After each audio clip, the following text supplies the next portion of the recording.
Rəvayət edilir ki, Huzeyfə ibn Yəmən demişdir: İnsanlar Peyğəmbərdən, ona Allahın salavatı və salamı olsun, xeyirxah işlər barədə soruşardılar.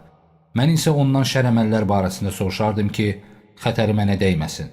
Mən dedim: Ya Rasulullah, biz həqiqətən də cahillik və şər içində yaşayırdıq. Allah bizə belə bir xeyir nəsib etdi. Bu xeyirdən sonra şər gələ bilərmi? Peyğəmbər bəli dedi.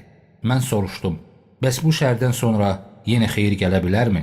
Peyğəmbər dedi: bəli, lakin bu xeyrə şər ləkəsi bulaşacaqdır. Mən soruşdum: o nə ləkədir? Dedi: mənim yolumu tutub getməyən adamlar olacaq.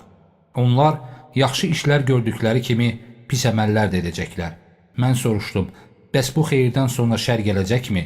Dedi: bəli, həmin vaxt cəhənnəmə çağıran azğın adamlar olacaq.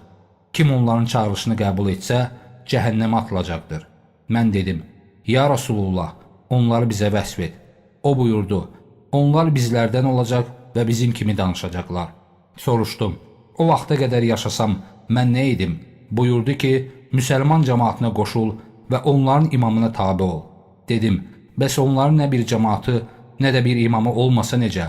Dedi: arxa dişlərinlə ağac kökündən yapışmış olsan belə, o firqələrin hamısından uzaq dur və ölüm səni haqlayana dək bu vəziyyətdə qal. Buxari 3606-cı hədis.